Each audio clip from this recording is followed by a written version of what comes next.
It's time for Got That Funk's Top 10 Reasons Not to Believe in the Second Coming. Many Christians believe that one day Jesus is going to return to earth to have an epic battle with Satan. Naturally, they believe Jesus will win, making the earth peaceful and tranquil as God intended. But if that seems too Hollywood for you, I agree. Here's 10 reasons not to believe. Jesus was supposedly crucified to death, and then his body was placed in a tomb for 3 days. According to Scripture, God came and took his body to heaven. According to reality, a corpse will start to stiffen due to rigor mortis, and thereafter begin to decompose. When Christ's early followers came back to the tomb, the body was said to be gone. Chances are they forgot which tomb he was buried in. In any event, reanimating partially decomposed bodies never has good results.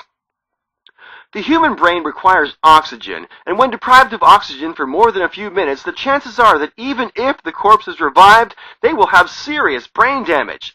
2,000 years is a mighty long time. According to Scripture, Matthew 24:34, Jesus was due to come back during the lifetime of his contemporaries. Maybe he did, and they just forgot to write about it. While Christians believe the second coming is something to look forward to, it isn't going to be pretty. Famine, pestilence, death, and war, and other signs are supposed to herald the apocalypse. But since Christians can't seem to agree on what the signs are, it's hard to take any of it seriously. Despite the fact that some Christian creationists think that the mixing of different species is something that's possible, so far there are no multi-headed, multi-horned, multi-eyed beasts anywhere on Earth, not even near the world's worst ever nuclear disaster.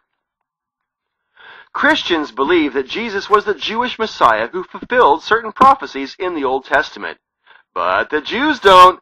Not only the Jews at the time, but Jewish scholars don't believe. And they've studied the Old Testament longer than anyone. If they don't believe the Messiah has come even once, why should we believe he's going to come twice? Christians believe Jesus came to the believers in the Abrahamic God with a new covenant. But he wasn't the only one. A few centuries later, Muhammad came along, apparently instructed by an angel to write the Quran and teach the people of God's new covenant. He also raped children and killed people. Apparently, God has sent other messengers since then as well, like Joseph Smith, the founder of Mormonism, or Baha'u'llah, the founder of the Baha'i faith. Why should Christianity be more valid than those attempts to replace it? Christians say that they pray for Jesus to come back, but whenever someone claims to be Jesus, precious few people actually believe him. Although, considering past results, a little trepidation is understandable. Talking serpents, people living for several centuries, surviving 3 days in the belly of a whale, parting the Red Sea, virgin birth, raising the dead.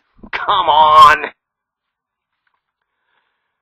And even if there was, he wouldn't expect you to believe a whole bunch of kooky nonsense. So don't worry.